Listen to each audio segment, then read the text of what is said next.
Thank you.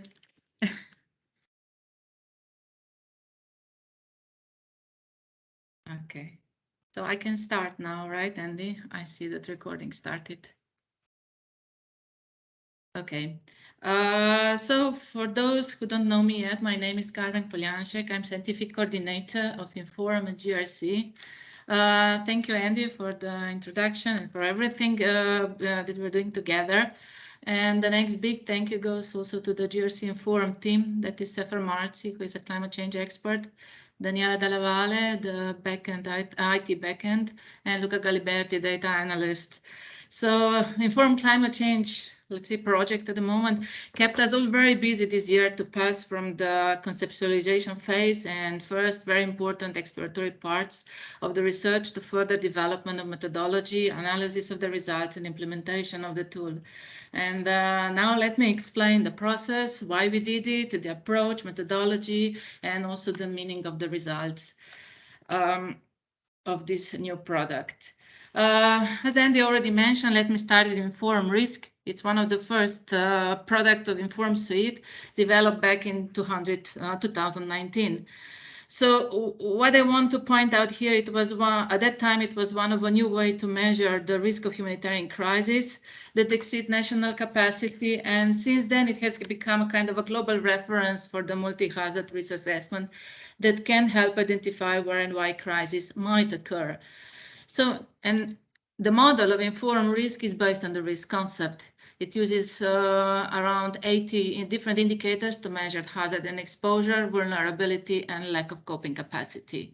And the index is on scale from 0 to 10 and includes 5 risk categories of country from very low to very high.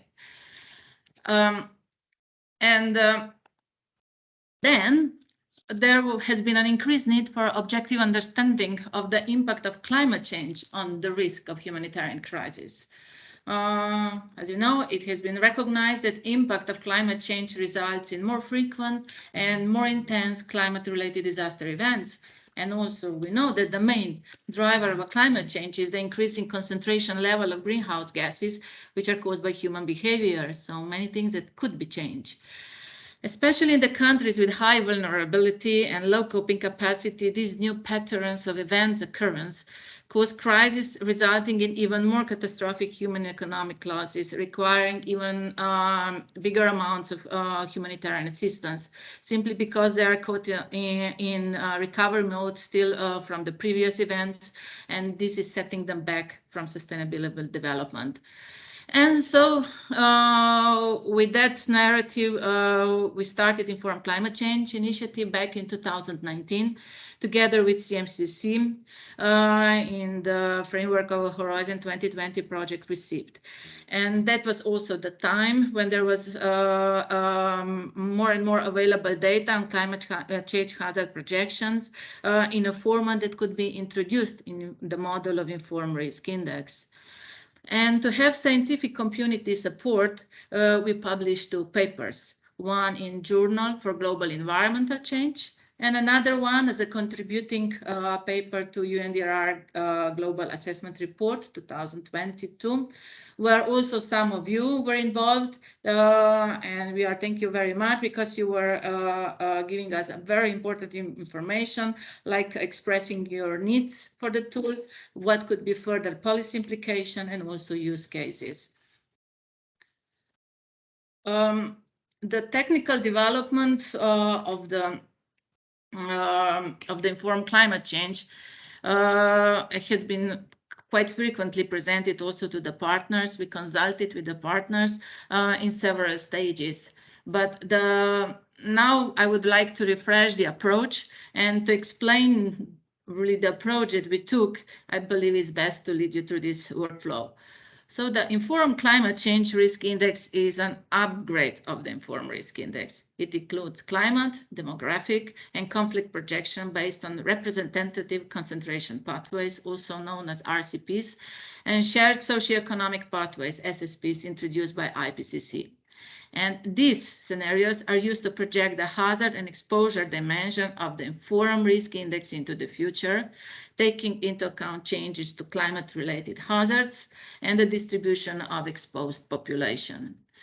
And then Inforum Climate Change calculates projection in 2 points in time, 2050 and 2080, due to impacts of climate change and these socioeconomic trends, using a set of plausible RCP-SSP scenario combination. And then the main results are presented as a change in risk and vulnerability gap.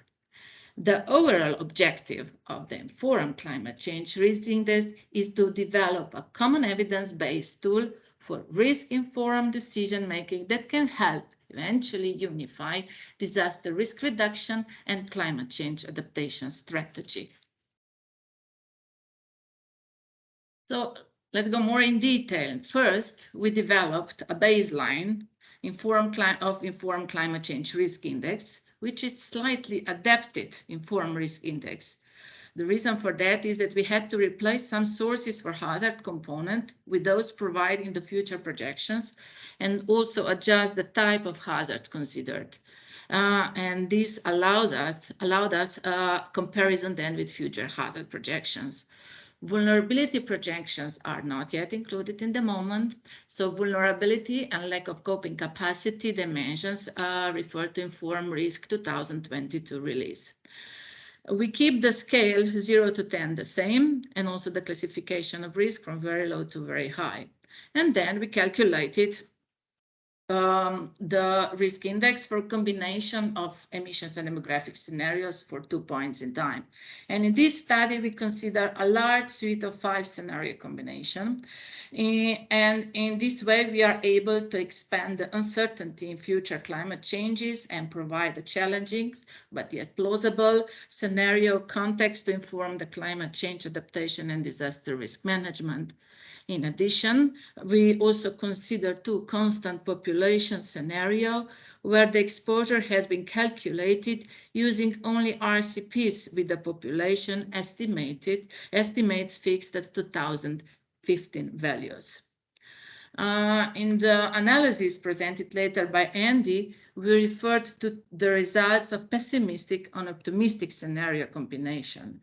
For them, we kind of saw that they represent significantly different possible future. And here we have a world map, on the world map presented the results for the pessimistic scenario combination. This is RCP 8.5 and SSP 3. And to explain more in detail, also the metrics that we are using in Inforum Climate change in risk, which refers to changes in risk scores under each scenario combination in certain time span relative to the baseline risk score. On the other side, we have a vulnerability gap, which shows the change in vulnerability and lack of coping capacity required to maintain the baseline level of risk. So increase in vulnerability gap implies that countries should invest in adaptation measures to maintain current risk levels. Otherwise, the risk for humanitarian crisis will increase and therefore a potential increase in humanitarian assistance need. On the other hand, the decrease in vulnerability gap shows that those countries would be able to keep current risk levels even with higher vulnerability and lack of coping capacity level in the future. So with minimal investments in adaptation measures, they could be able even to scale down the risk class. A bit more on the results, we can say that vulnerability gap and change in risk could be used also as a proxy measure for required adaptation efforts, as well as a potential humanitarian aid increase. Looking at the country level, we can see that there are countries with same change in risk and different vulnerability gap. And within this context, higher the vulnerability gap, more required adaptation effort. Closing the vulnerability gap can be a dynamic proxy metrics, as we can also follow it in time, for adaptation effort achieved. Even more, if we consider that closing of vulnerability gap is based on combined effort of vulnerability reduction and coping capacity improvements, which ideally are presented by SDG and Sendai framework indicator respectively, we can follow how disaster risk reduction and sustainable development strategies contribute to adaptation efforts in harmonized way.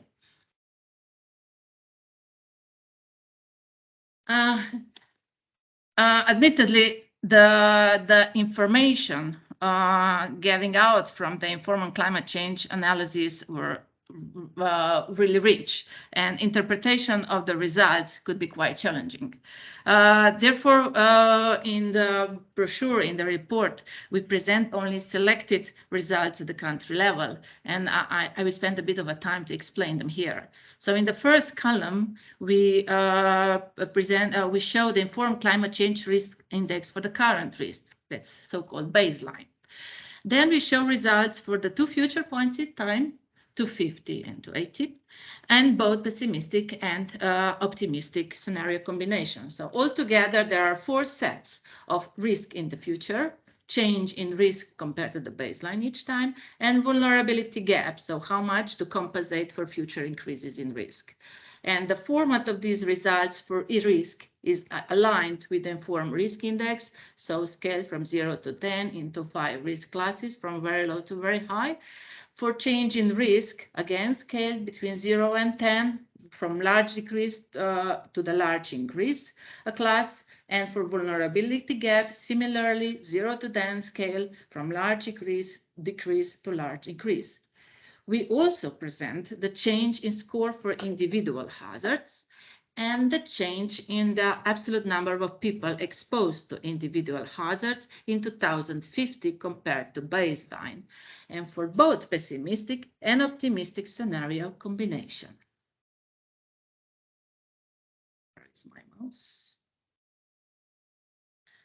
So, however, you can explore the full sets of results for all analyzed scenario combination for different points in time, exploring the potential change in risk, hazard, and exposure variables and population in our informed climate change tool available online, and that will be later also demonstrated by Sefer. It includes four main features: facts and figures, key changes, hazard projections, and country profiles.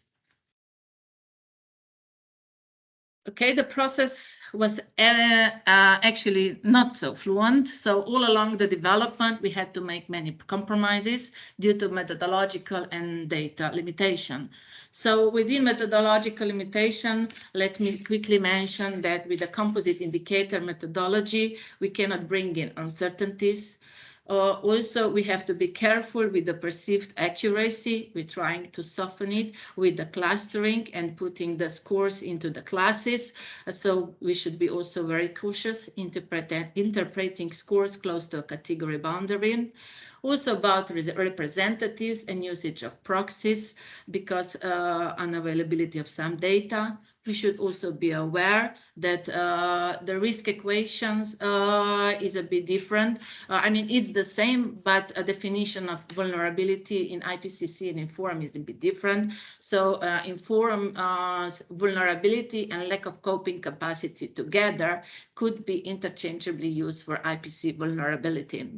And vulnerability gap assessment, we should also consider it. We should also consider that in countries with very high current risk levels, an increase in climate change hazard does not result in considerable changes in risk and vulnerability gap, since the risk is already at its highest level. Regarding the data limitation, there were also a few points. One of them is that the climate-related hazard projections shows major differences beyond 2050. And if you would like to consider them, we should also then include the more scenarios into the analysis, ranging from RCP 2.6 to RCP 8.5.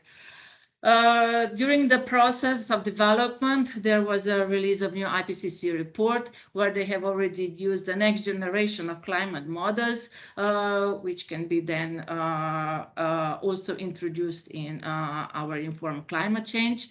And for the small island states, there were an issue that the resolution of global climate models exceeds actually the size of the country.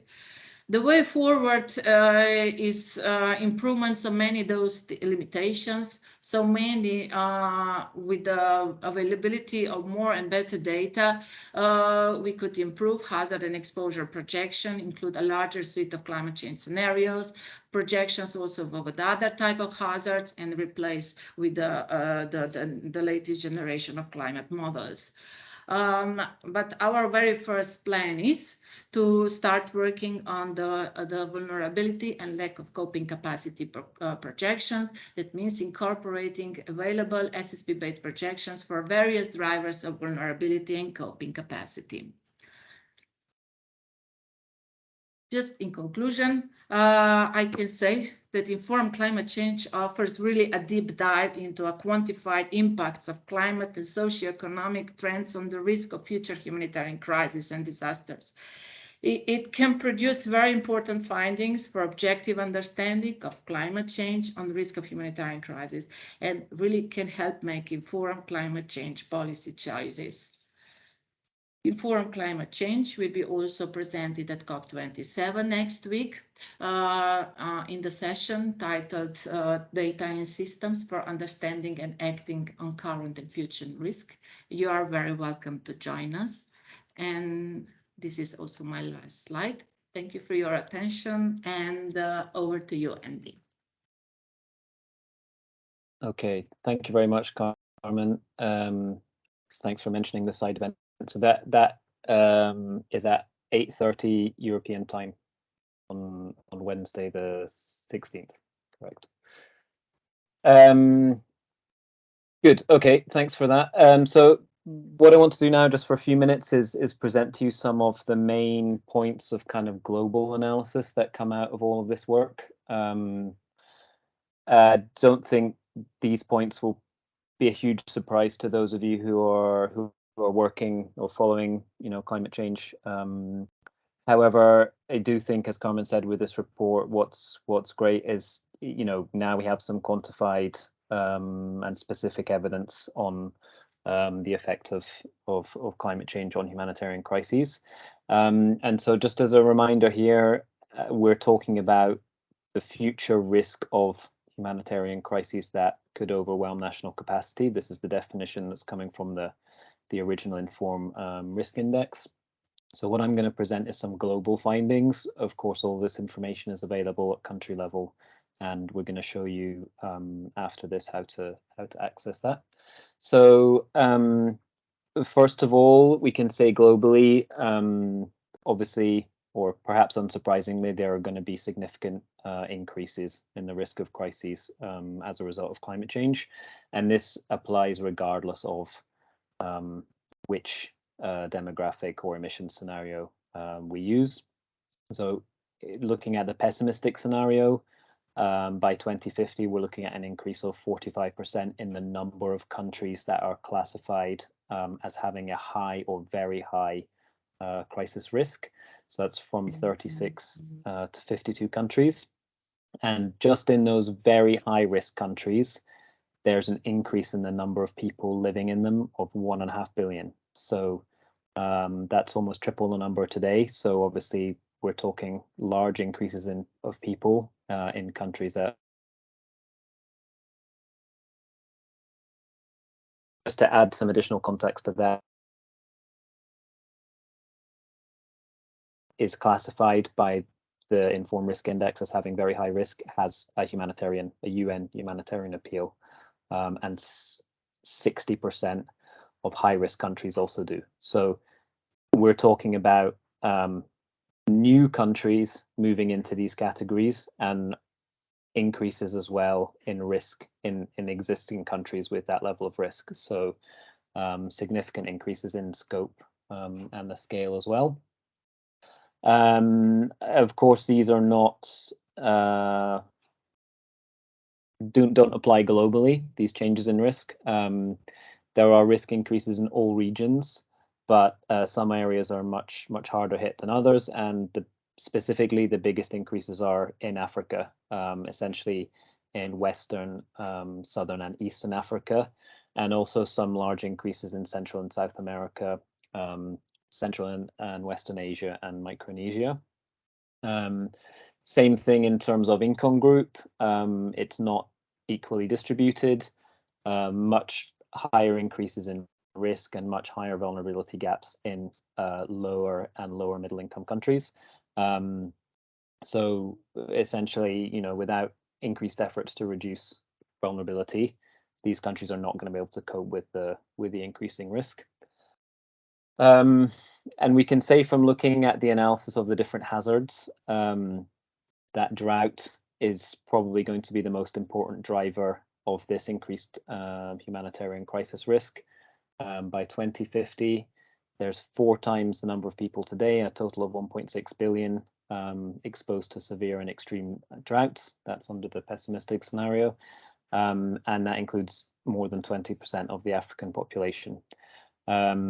Also, significant increases in exposure to flood. So 300 million increase in people annually exposed to river floods, 75 million coastal floods, and large increases in exposure to mosquito-borne diseases as well. So as I said, we've seen, unfortunately, these increases in risk apply whatever scenario combination we use, whether optimistic or pessimistic. However, there is quite a range between those 2 different scenario combinations. So the good news, if there is any, is things that we do now will still limit those increases in risk. So just as an example, the number of people living in those high and very high risk countries in 2050 is predicted to double, essentially, under the pessimistic scenario, but increase 35% under the optimistic scenario. So another major conclusion from this work is that we can still make a huge difference to the future crisis risk through action on emissions, adaptation, development, etc. Okay, now Sefer, I'm going to hand it over to you to take us a look through the tool and the other ways we can access the info. And then after that, we'll have the Q&A. Thank you very much, Andy. Let me share.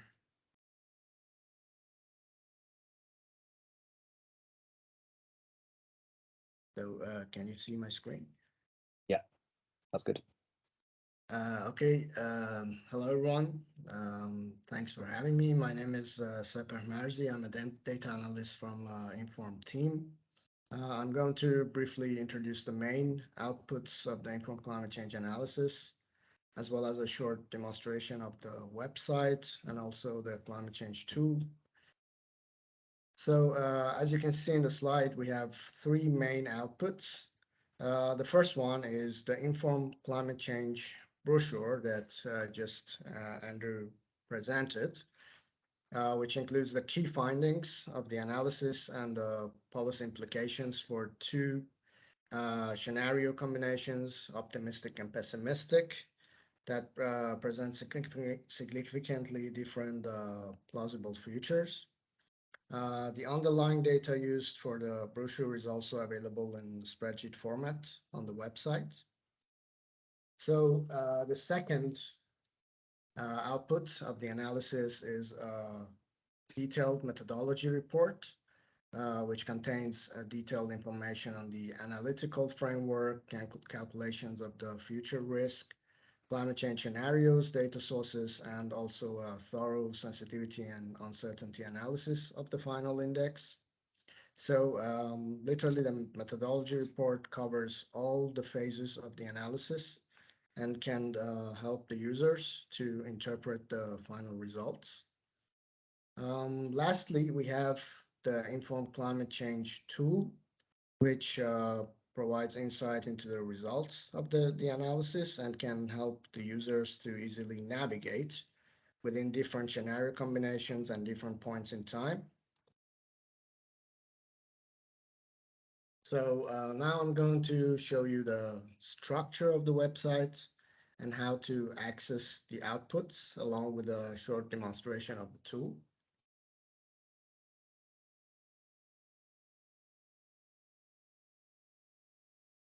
Can you still see my screen? Yes. So I can start from the Inform homepage. So the climate change product can be accessed either through the climate change tab you can see here, or using the temporary yellow button here on the banner. So it goes to the landing page of the Inform Climate Change. So this page includes links to other pages, namely the About page about the Inform Climate Change, the methodology, results and data, and finally the climate change tool that can be accessed either through these thumbnails here or also from the tab above. So I start from the About page. So here in the About page, you can see the information about what is the index, why do we need it, the objectives and development process. So you can find also the external links to the published material explained before. Then we move to methodology part. ¿Ah? No, estoy acá, no, estoy acá en... So in the methodology part, you can find short description of the analytical framework, calculation of the risk, the scenario combinations and data sources. And also you can download the methodology report through this link here. In the result and data tab, you can find the climate change brochure and also the Excel file, including the data for the brochure. Also a short description of on how to interpret the results, the main outputs, the changes in risk, snapshots, and also vulnerability gap and relevant metrics for them. And finally, I start demonstrating the Inform Climate Change tool. So here is the tool Carmen showed before. So our tool includes 4 main features: the fact and figures, key changes, hazard projections, and country profile. We also provided a short guide how to use the tool. So the first page of the tool is fact and figures. So it provides information on global distribution of the countries, risk classes, income groups, and regions under various RCP SSP scenarios, as you can see here, and for the baseline 2050 and 2080. The same approach is used also for other dimensions of the informed risk, hazard and exposure, vulnerability, and lack of coping capacity. So the indices related to vulnerability and lack of coping capacity for now do not undergo any modifications and are directly adopted from Informed Risk 2022 release. So in the future, we will also include the projections for these 2 dimensions. So also you have the population count here, which provides information on the population estimates for various breakdowns, for example, risk or vulnerability gap, and also the global distribution of the population for each scenario you choose.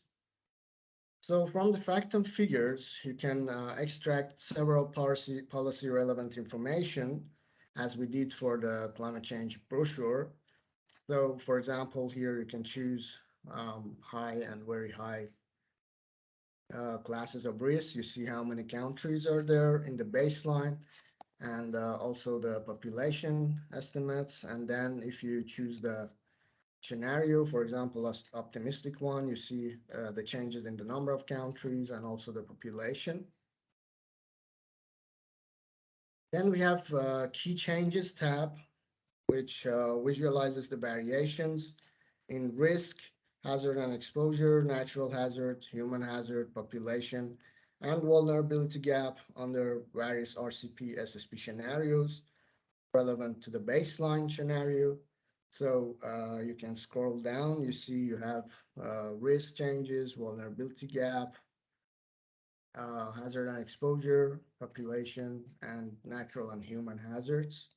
So you can change the scenario and the time to see the changes in each of these dimensions.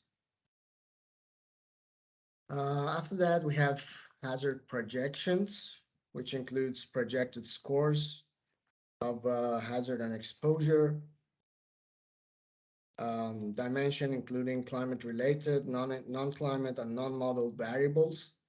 The tab also shows comparisons among different scenario combinations and or different points in time for each hazard. For example, here you see the drought. You can choose the baseline at the left panel and, for example, the pessimistic scenario 2050 on the right, and track the changes in scores. And finally, we have the country profile here, which contains more in-depth information on each country. In addition to the results in the global list, country risk profiles can show the scores for each risk dimension and hazard and exposure components under various scenarios for baseline 2050 and 2080. So it can be very useful to provide more in-depth information on the risk in particular countries. For example, here for Afghanistan, you see the baseline, and also here each hazard and exposure component, the vulnerability and lack of coping capacity scores, and you can change the scenario. For example, you see the pessimistic scenario to see the changes. So all the data used for the Informed Climate Change tool are available in spreadsheet format and can be downloaded from this link here. Thank you very much. Over to you, Andy. Thanks. Thank you very much, Sefer. Okay, now we have some time for the Q&A. I mean, maybe just to summarize that, because I know it's probably a lot to take on board. I think if you're coming at this relatively fresh, probably easiest to start with the brochure, and attached to that is the data file, which for those of you that have used the risk index will be quite similar. And then as you want more detail or different levels of detail, for sure the tool will do what you want. Good, so we have some time for comments or questions. If you want to use the raise hand or put them in the chat. Just while we're waiting to see about those, I wonder, Ayaro from CMCC, are you yes, I see you're there. I wondered whether you wanted to say something, given that the work that you did was so foundational for this. Yes, perfect, you are there. Thank you.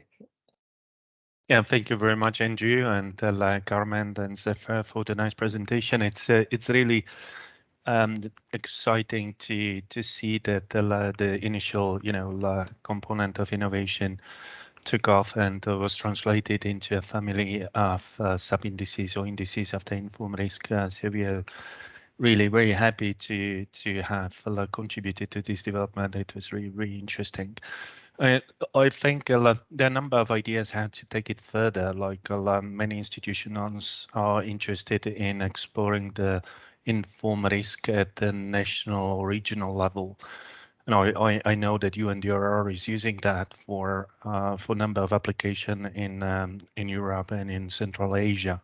So this is something really exciting, and I think there are plenty of ideas how to further develop these at the subnational level, and how to further improve the index. So we are very happy to continue with this collaboration with JRC and the Informal Risk Consortium, and I'm happy to be part of it. Thank you.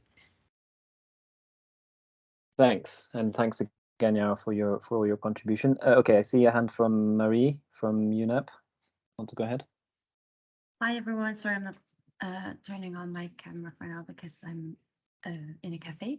But thank you so much for the presentation. It's been really nice to see this work happening, and it seems like a lot of really good work. So I'm excited to explore the platform. But I had a question when you mentioned there's no way to bring in uncertainties in the composite indicator score. Can you expand a bit more on that? Why? Like, isn't it possible to just like sum up or multiply the uncertainties from like incoming data sets?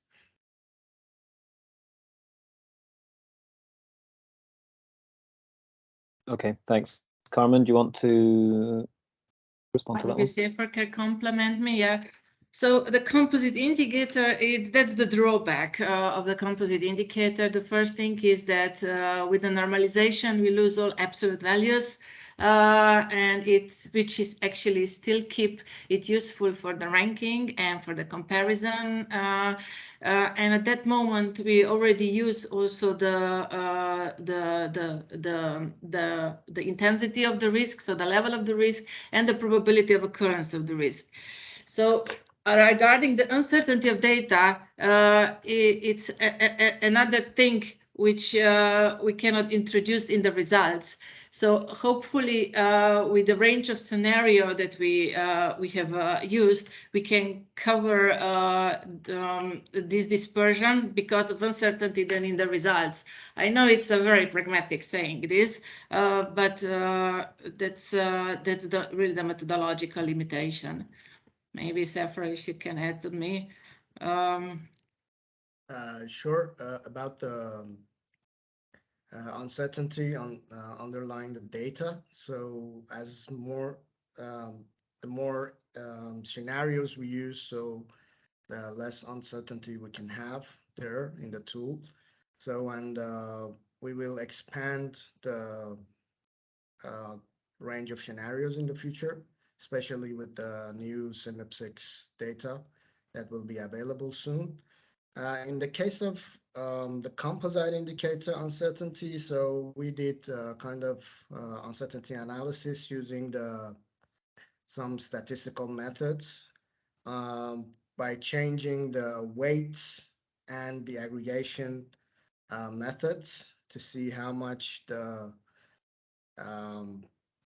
index is actually sensitive to these variations. So the uncertainty analysis showed that more than 70% of the cases, we can at least keep the classes so that countries will stay in the same class of risk.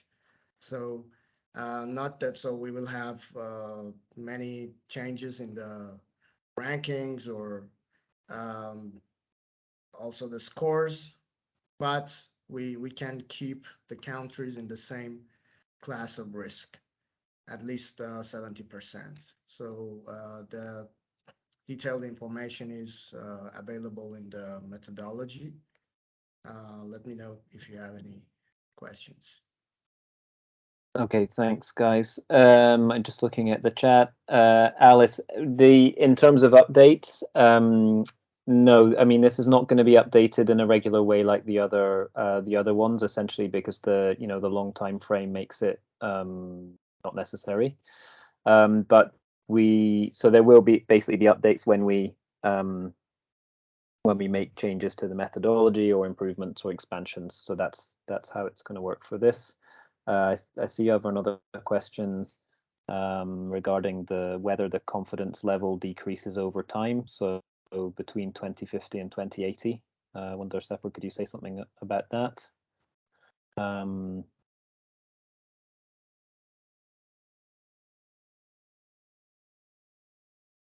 Or in the meantime, go on. If you're ready, go ahead. Or otherwise, we take another question. Yeah, sure. So yeah, the confidence level. So there is high uncertainty on about these data. So most of these, for example, for floods or for droughts, we have a multi-model mean or median of these data. So for example, the the SPEI data is produced by 21 models, and we got the mean and averaged over 30 years. So for sure, the uncertainty is high, but unfortunately, there's no other way for now to go. So for sure, with the better data provided in the future, especially the models are improving for new models under CMIP 6. So they are they have higher sensitivity to changes in temperature, and yeah, for sure, we can improve this in the future. Okay, thanks. And then Abdel Latif, I hope that I've pronounced that correctly. You have your hand up. Would you like to go ahead? Yes, thank you, Andrew. Can you hear me? Yes. And Yeah, we can see you as thank- well. Lovely. Oh, Okay. yeah, Hello. thank you. Thank you for the nice presentation. Really, really appreciate it. Yeah, since we're talking about very, very long term scenarios, so just I think you mentioned the key limitations. So I just wanted to bring one. I don't know if you already thought about like trying to include another scenario, for example, using like a geoengineering methods, or like in case we have like another European, I don't know, we're talking about the next 50 to 80 years. So if we have like another Pinatubo in the coming years, so did you try just like one scenario with any massive volcanic eruption in the coming years? That's one of the question. Yeah. And then also, I don't know if you are liaising also with colleague, using geoengineering processes, to remove sulfur dioxide, and yeah. So there are also anticipated some scenarios that can be probably less than the RCP 8.5. So I don't know if you are also thinking about these kind of scenarios as well. Thank you, over, and yeah, thanks again. Thank you very much. So actually, we are limited in the data, so we have to use the available data there. So whatever data available based on IPCC-led scenarios, RCPs, SSPs, we can find, we use here. And I heard that there are some developments in SSP scenarios. So in the future, we will have new set of SSP scenarios, and there's a possibility that they include some other extremes in the scenarios. Also for RCPs, we will go where we will use the new ones in the future, and yeah, it will improve the range of the results there in the tool.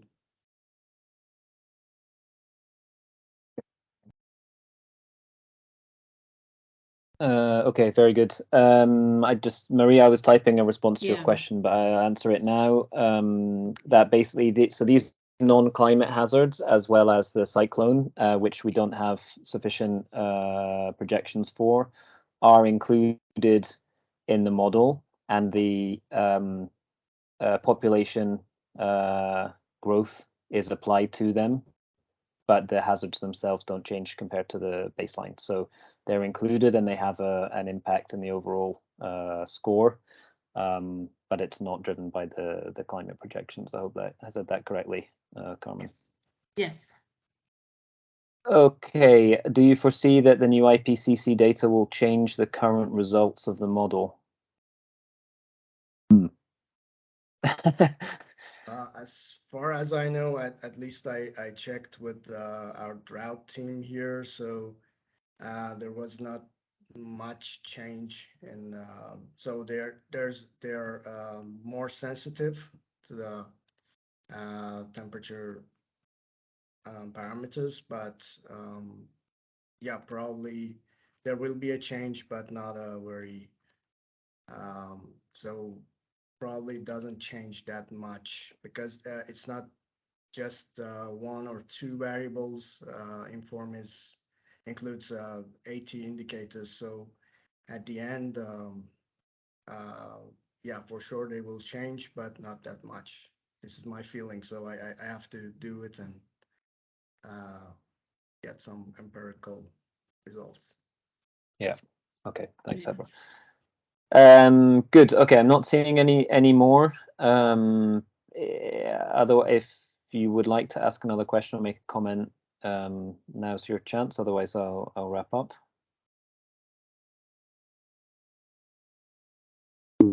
Looks like, oh, I do see something.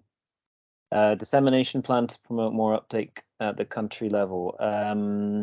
No, we haven't really got that far yet, but we do imagine that this will be included with already some of the planning that takes place in the HPC and the risk analysis for that, as well as perhaps those countries that are using the informed subnational models. Maybe if I can add. Yes, Carmen, please. Probably you notice that informed climate change brings in a lot of different metrics. So I maybe would leave it a bit of a time to get people used to it.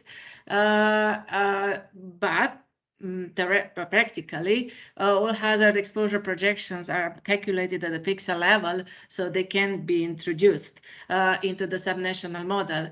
But the owners of the model should understand the expansion of output that they will get, and even to navigate among the results. So it's another level to understand all these different scenarios. What does it mean, vulnerability gap, change in risk, different points in time? So it's a lot to take in. I'm noticing. I personally have sometimes difficult to explain what the results actually mean. Maybe for you are at the moment logical because we give you the presentation, but we would really like to facilitate also to the subnational level, but it's not a simple way. I wanted to say it's a learning process. Yeah. Thanks, Carmen. I mean, we have had already a couple of examples where it's more been used to inform, you know, a long-term strategy or planning discussion, where climate change and being cognizant of the impact of that is part of it. Okay, let's wrap up then. Thank you very much again for attending. Thank you, JRC and CMCC, for doing all of this work. I know it's a lot to take in. We are, of course, available once you've digested a bit to discuss a bit more, or if you have questions. And of course, we will keep this going with the regular Inform partnership and meetings to discuss, you know, where we go with this work stream. But for now, let's wrap up. And yes, please do take a look at the COPSide event information that's in the chat. Okay, thank you everyone. Have a nice rest of the day, and thanks again. Thank you so much.